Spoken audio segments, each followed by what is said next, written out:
Pessoal, tudo bem? Vamos continuar lendo há 2000 anos esse livro que é psicografado por Chico Xavier, ditado por Emmanuel, faz parte da série Romances de Emmanuel, que eu faço aqui nos finais de semana. Já fiz o primeiro, que foi Paulo e Estevão, que faz parte da série, e depois eu fiz o Boa Nova, que não faz parte da série, mas como eu li que Paulo e Estevão era o primeiro preferido de Chico e Boa Nova era o segundo preferido de Chico, aí eu coloquei o Boa Nova aí no meio. Eu deixo aqui a playlist desses dois para você, se tiver interesse de ver, que são livros imperdíveis. Eu tenho certeza que Chico tinha um carinho especial por toda a obra dele, mas isso explica se ele falar para ele escolher esses dois que são fantásticos. Mas esse também, há 2000 anos, traz a vida do próprio Emmanuel, que é o mentor de Chico Xavier. O que foi o mentor de Chico Xavier enquanto ele esteve aqui, mas a história que ele conta aqui é quando ele era um senador romano ali na Roma antiga. Começou ali no ano de 31 e eles foram para Palestina no ano seguinte, no ano de 32, e agora nós já fizemos a primeira parte desse livro e já fizemos a primeira parte do primeiro capítulo da segunda parte. A segunda parte é intitulada A Morte de Flamínio e ela começa ali no ano de 46, ou seja, 15 anos depois deles terem ido para a Palestina, eles retornam a Roma. E aí ele até diz aqui que quando eles retornam ali, eles notam que o porto de Ostia estava à vista, agora lindamente aparelhado pelo zelo do imperador Cláudio. E aí eu fui ver quais foram os imperadores ali. Então eu vi que o imperador Tibério foi de 14 a 37, depois veio o imperador Calígula de 37 a 41 e o imperador Cláudio de 41 a 54. Então é essa época aqui então que o Públio Lentulus volta a pegar. Ele não pegou a época ali do Calígula, ele saiu na época de Tibério e voltou na época de Cláudio. E ele volta então no ano de 46, e a volta aqui, o final do vídeo anterior, a gente vê que dessa vez quem estava ali esperando por eles eram os filhos do Flamínio e da Calpurnia, que é aquele casal que era super amigo deles.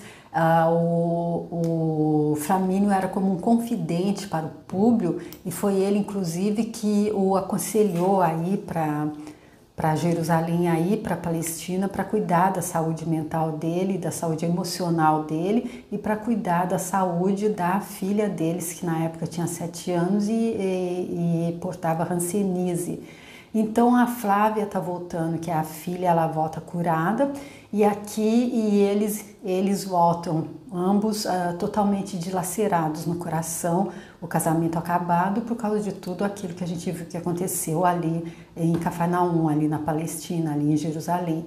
E aí quando eles chegam, ainda mais essa tristeza, eles chegam e encontram ali, claro, no fundo ficaram tristes por encontrar os filhos dos amigos, porém eles lembraram que quem foi levá-los ali com bastante saúde era Flamínio e Calpurnia, e agora eles estão voltando exatamente porque eles receberam carta deles dizendo que Flamínio estava morrendo, ele queria vê-lo novamente. Então eles voltam assim, em um momento muito triste, e aí quem chega ali, quando eles chegam ali então, quando a embarcação se ancora, eles são então recebidos afetuosamente por Plínio e o irmão dele. A última frase é: tratava-se, contudo, dois rapazes simpáticos e fortes, de gestos desembaraçados nas suas togas irrepreensíveis, dirigiram-se a eles imediatamente em escaleres confortáveis. Mal a embarcação havia ancorado. Rapazes esses que o senador e esposa reconheceram de pronto num afetuoso e comovido abraço. Tratava-se de Plínio e seu irmão, que, incumbido pelos pais, vinham receber os queridos ausentes. E aí vamos ver como é que continua. E eu peço que Jesus Cristo possa me abençoar, possa me permitir fazer essa leitura, que ela chegue a quem ela deve chegar, especialmente aquelas pessoas que precisam conhecer, e que vai ser dessa forma que vai acontecer. e peço que Chico Xavier e Emmanuel, se puder, possam me inspirar para que as colocações que eu faça não sejam impertinentes, não sejam, não tragam alguma mais, possam ajudar na compreensão e não o contrário, tá bom? Então vamos bora lá. Apresentados a Flávia, ambos fizeram um movimento instintivo de admiração, recordando o dia da partida, quando a haviam acomodado no beliche, entre seus gemidos e caretas de criança doente. Então aqui a gente vê que ele está se referindo àquele dia da partida deles, que a gente lembra que então os pais deles pediram a eles que ajudassem a acomodar a Flávia, que estava indo ali uma criança super doente, cheia de ferida pelo corpo todo, gemendo, e agora eles se deparam com uma jovem de 22 anos, que pelo visto impressionou muito os dois irmãos. A jovem impressionara-se também com a figura de ambos, de quem possuía apagadas reminiscências, entre as recordações remotas de sua infância. Principalmente Plínio Severus, o mais moço, a havia impressionado profundamente, com os seus 26 anos completos, do mesmo porte elegante e distinto com que ela havia idealizado o herói da sua imaginação feminina. Então aqui, Emmanuel sendo bastante generoso e já dando bastante spoiler aí do que vai acontecer, não é? Notava-se igualmente, num relance, que o rapaz não ficara indiferente àquelas mesmas emoções, porque, trocadas as primeiras impressões da viagem e examinada a situação da saúde de Flamínio Severus, considerada pelos filhos como excessivamente grave, Plínio ofereceu o braço à jovem, enquanto Agripa lhe observava num leve tom de ciúme. Mas que é isso, Plínio? Flávia pode suscetibilizar-se com a tua intimidade excessiva. Ora, Agripa, respondeu ele com um franco sorriso, estás muito prejudicado pelos formalismos da vida pública. Flávia não pode estranhar nossos costumes, na condição de patrícia dela pelo nascimento. E, ao demais, não nasci para as disciplinas do Estado, tão do teu gosto. A essas palavras, ditas com visível bom humor, acrescentou Públio Lentulus, confortado pelo ambiente da predileção dele. Vamos, meus filhos. E dando o braço à esposa para desempenhar a comédia de sua felicidade conjugal na vida comum da grande cidade, seguido de Plínio, que amparava a jovem no seu braço forte e conquistador em assuntos de coração, desembarcaram junto de Agripa, a fim de descansarem um pouco antes de seguirem diretamente para Roma, e para o que todas as providências haviam sido tomadas pelos irmãos Severos com o máximo de carinho e espontânea dedicação. Lívia não se esqueceu de Ana, providenciando para o conforto dela junto aos demais servos da casa em todo o percurso de caminho que os separava da residência. Em direção à cidade, pensou então o senador que finalmente ia rever o amigo muito amado. Há longos anos acariciava a ideia de confessar-lhe de viva voz todos os desgostos na vida conjugal, expondo-lhe com franqueza e sinceridade suas preocupações acerca dos fatos que o separavam da esposa na intimidade do lar. Tinha sede de suas palavras afetuosas e de explicações consoladoras, porque sentia que amava a mulher acima de tudo, apesar de todos os dissabores experimentados.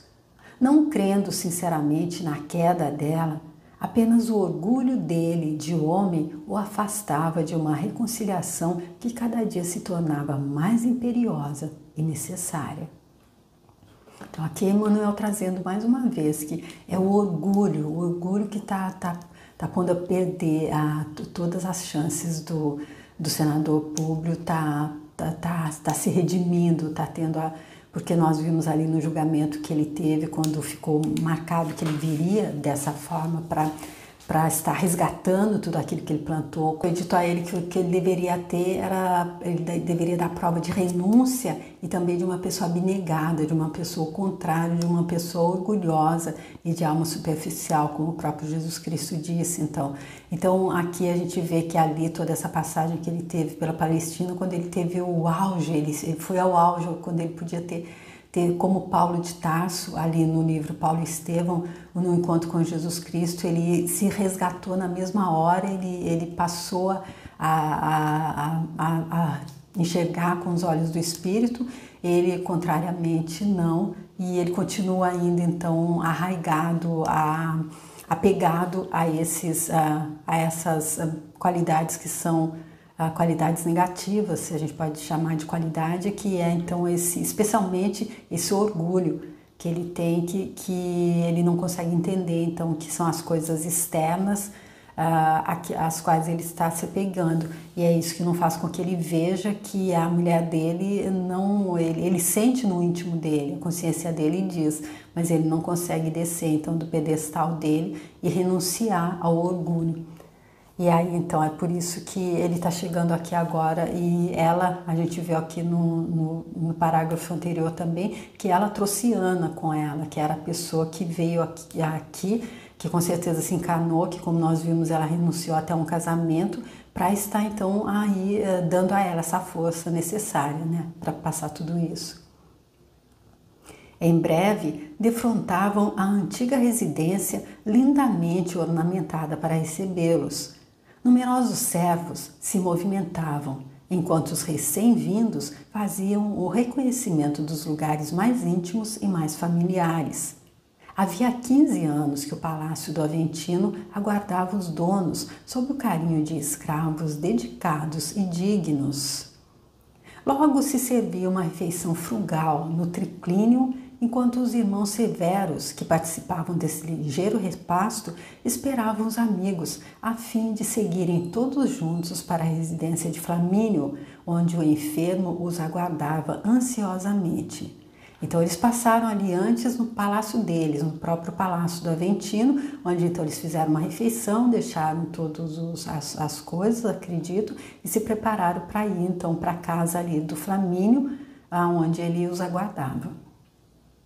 Plínio, em dado instante, como quem traz à baila uma notícia interessante e agradável, exclamou dirigindo-se ao senador: há bem tempo ficamos conhecendo vosso tio Salvio Lentulus e a família dele, que residem perto do fórum. Meu tio? Perguntou Públio, impressionado, como se as lembranças de Fúvia lhe trouxessem ao íntimo uma aluvião de fantasmas. Mas, ao mesmo tempo, como se estivesse fazendo o possível para adormentar as próprias mágoas, acentuou com suposta serenidade. Ah, é verdade. Faz mais de 12 anos que ele regressou da Palestina. E então aqui a gente vê que o que trouxe, quando o Plínio fala do tio dele, o que vem à memória então do Públio é a mulher do tio dele, a Fúvia, que é então aquela que tramou tudo, que organizou tudo, que foi quem levou ele ali aquele dia no Palácio de Pilatos a pensar que Lívia estava realmente tendo um caso com o governador.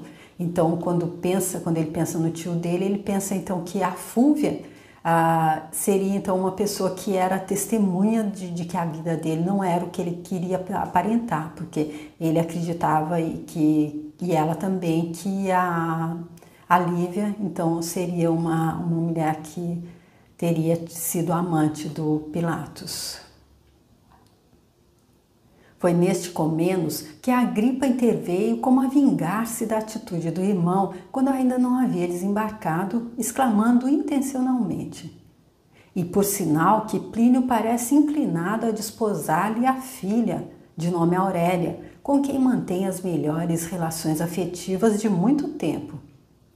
Ao ouvir essas palavras, Flávia Lentulus fitou o interpelado como se entre o coração dela e o filho mais moço de Flamínio já houvesse os mais fortes laços de compromissos sentimentais, dentro das leis misteriosas das afinidades psíquicas.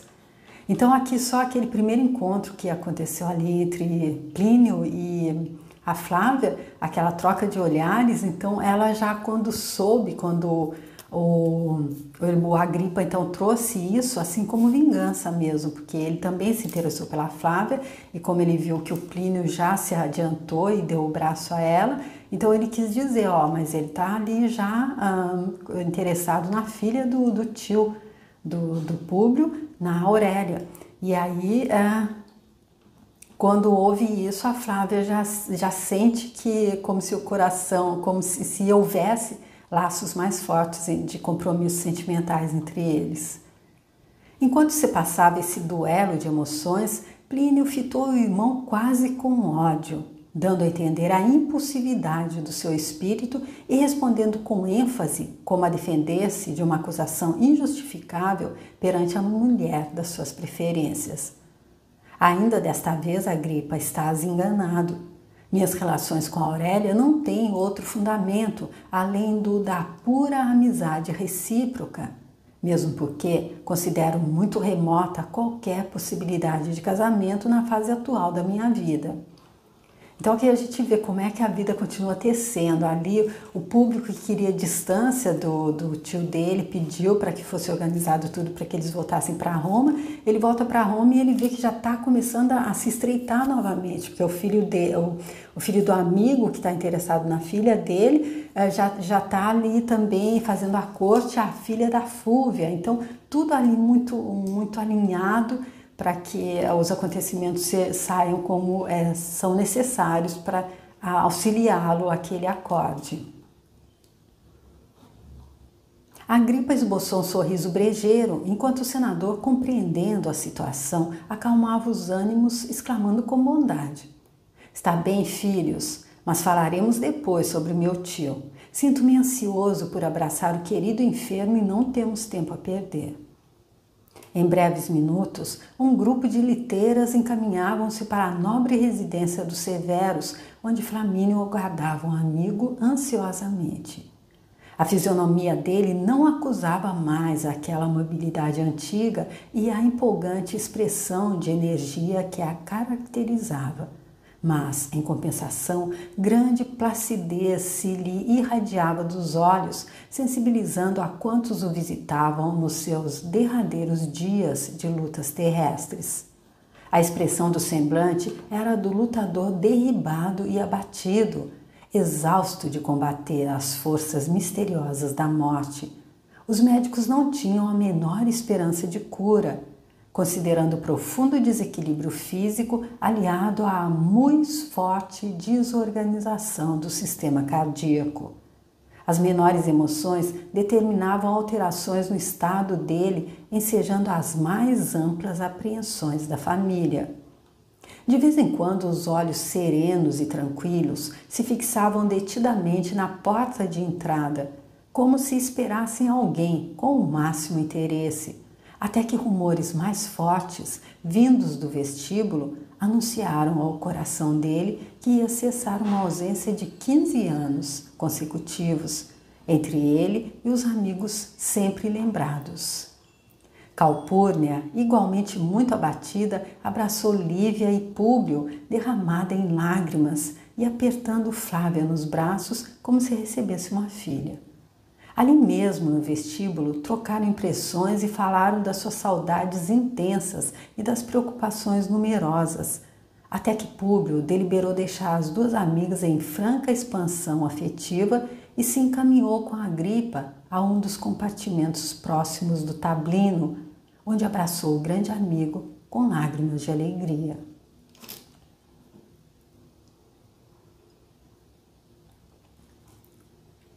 Finalmente, então, o encontro aqui dos dois amigos, assim, então, duas almas também ali gêmeas, se a gente pode falar assim, de amigos, que a amizade deles era realmente uma coisa de pai e filho, irmão, confidente.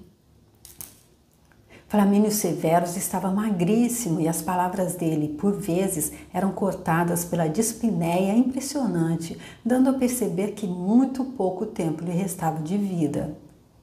Sabendo da satisfação do pai na companhia íntima do leal amiga, amigo, Agripa retirou-se do vasto aposento, onde as sombras do crepúsculo começavam a penetrar caprichosamente, como se o fizessem no silêncio sagrado das naves religiosas. Públio Lentulus se surpreendeu encontrando o velho companheiro em tal estado. Não supunha revê-lo tão depauperado. Agora certificava-se de que era a ele sim que competia auxiliá-lo com seus conselhos, levantando-lhe as forças orgânicas e espirituais com as suas exortações amigas e carinhosas. Uma vez a sós, contemplou o amigo e mentor como se estivesse a mirar uma criança enferma. Flamínio, por sua vez, olhou-o face a face e, olhos rasos d'água, tomou-lhe as mãos nas suas, dando-lhe a entender que recebia ali, naquele momento, um filho muito amado. Num gesto brando e delicado, procurou sentar-se mais comodamente e, amparando-se nos ombros de Lentulus, murmurou comovidamente ao ouvido dele: Públio, aqui já te não recebe o companheiro enérgico e resoluto de outros tempos. Sinto que apenas te esperava para poder entregar a alma aos deuses, tranquilamente, supondo já cumprida a missão que me competia na terra, com a minha consciência retilínea e os meus honestos pensamentos. Há mais de um ano presinto um instante irremediável e fatal que agora, satisfeito o meu ardente desejo, deve estar avizinhando-se com a velocidade do relâmpago. Não desejava, pois, partir sem te apertar em meus braços, fazendo-te as últimas confidências nesse leito de morte. Mas, Flamínio, respondeu-lhe um amigo com serenidade dolorosa, tudo me autoriza a crer nas tuas melhoras imediatas, e todos nós aguardamos a bênção dos deuses, de maneira que possamos contar com a tua companhia indispensável por muito tempo ainda neste mundo. Não, meu bom amigo, não te iludas com essas suposições e pensamentos. Nossa alma jamais se engana quando se avizinha das sombras do sepulcro. Não me demorarei em penetrar o mistério da grande noite, mas acredito firmemente que os deuses me saudarão com as luzes das auroras deles. E deixando o olhar profundo e sereno devagar pelo aposento, como se as paredes marmorizadas se dilatassem ao infinito, Flamínio Severus concentrou-se 1 minuto em meditações íntimas, continuando a falar como se desejasse imprimir à conversação um novo rumo. Lembras-te daquela noite em que me confiastes os pormenores de um sonho misterioso no auge da tua emotividade dolorosa? Oh, se me lembro, revidou Públio Lentulus, recordando de modo inexplicável não só a palestra remota que resolvera a viagem à Palestina, mas também outro sonho no qual testemunharam os mesmos fenômenos intraduzíveis na noite do encontro dele com Jesus de Nazaré. Ao lembrar-se daquela personalidade maravilhosa, estremeceu-lhe o coração, mas tudo fez por evitar ao amigo uma impressão mais forte e dolorosa, acrescentando com aparente serenidade: mas aqui vem tua pergunta se hoje estou mais que convicto, de acordo contigo mesmo, que tudo aquilo não passava de simples impressões de uma fantasia sem importância. Então, o que eles estão falando aqui agora é sobre aquele sonho que ele teve, em que ele se viu como cônsul, aquilo que eu já te falei aí anteriormente, em que ele se viu como o bisavô dele na época do Catilina, em que ele era aquela pessoa que então ajudou ali no golpe contra a República, que foi parado por Cícero.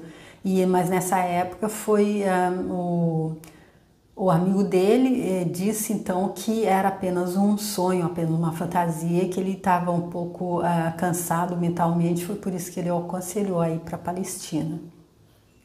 Fantasia, replicou Flamínio, como se houvesse encontrado uma nova fórmula da verdade.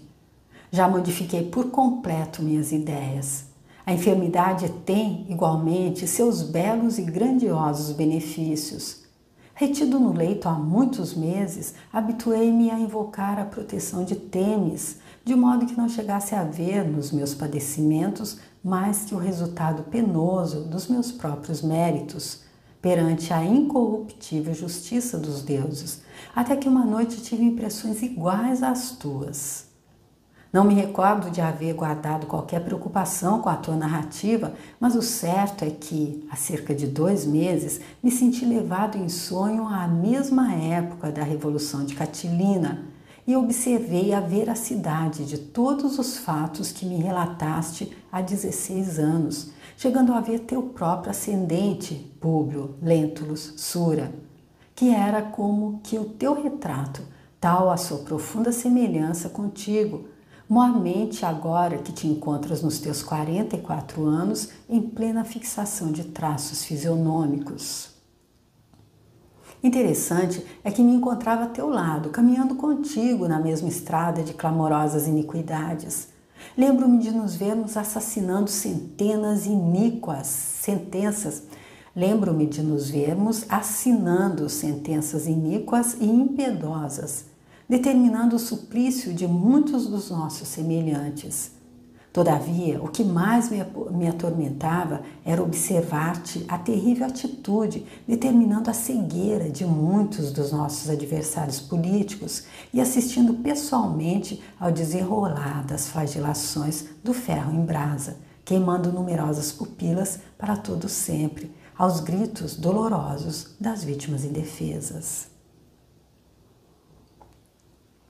Olha, gente, que coisa incrível. Como os céus amam esse Públio, meu Deus, eles sacodem ele de todas as formas. Olha aqui, agora o próprio amigo dele, Flamínio, que disse que o sonho dele era uma fantasia, teve o mesmo sonho, ele estava ali também, ele era um companheiro dele, quando ele era então ali o bisavô dele, esse cônsul, na época do Catilina, e ele praticava essas atitudes perversas. Ele, além de mandar arrancar os olhos de algumas das vítimas, eles assinavam sentenças iníquas e impiedosas, e ele ainda tinha essa coisa que dava um prazerzinho extra para ele, que era mandar arrancar os olhos das vítimas com ferro em brasa e ainda ficar para assistir. E aí ele tem esse sonho e está contando para ele. Vamos ver se agora ele vai acordar, será?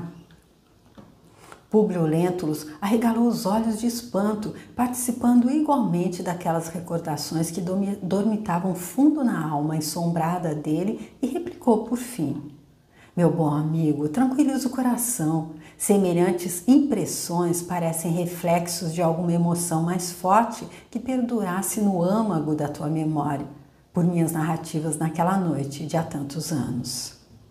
Não, com certeza, a gente vê aqui que ele não acordou. Vai precisar mais um balde de água fria. Flamínio Severus esboçou, porém, um leve sorriso, como quem compreendia a intenção generosa e consoladora, redarguindo com serena bondade. Devo dizer-te, Públio, que esses quadros não me apavoraram e apenas te falo desse complexo de emoções porque tenho a certeza de que vou partir desta vida e ainda ficarás, talvez por muito tempo, na crosta deste mundo. É possível que as recordações do teu espírito aflorem novamente e então quero que aceites a verdade religiosa dos gregos e dos egípcios. Acredito agora que temos vidas numerosas através de corpos diversos. Sinto que meu pobre organismo está prestes a desfazer-se. Entretanto, meu pensamento está vivaz, como nunca, e só em tais circunstâncias presumo entender o grande mistério de nossas existências. Pesa-me no íntimo haver praticado o mal no pretérito tenebroso, embora haja decorrido mais de um século sobre os tristes acontecimentos de nossas visões espirituais. Todavia, aqui estou diante dos deuses, com a consciência tranquila. Públio ouvia-o atentamente, entre penalizado e comovido. Procurava dirigir-lhe palavras confortadoras, mas a voz parecia morrer-lhe na garganta, embargada pelas emoções daquele doloroso momento. Flamínio, porém, apertou-o de encontro ao coração com os olhos rasos de pranto, sussurrando-lhe ao ouvido: meu amigo, não tenhas dúvidas sobre minhas palavras. Quero crer que estas horas sejam as últimas. No meu escritório estão todos os teus documentos e o memorial dos negócios de ordem material que movimentei em teu nome, na tua ausência, e no concernente aos nossos problemas de ordem política e financeira. Não encontrarás dificuldade para catalogar convenientemente todos os papéis a que me refiro. Mas Flamínio, replicou Públio com enérgica serenidade, acredito que teremos muito tempo para cuidar disso.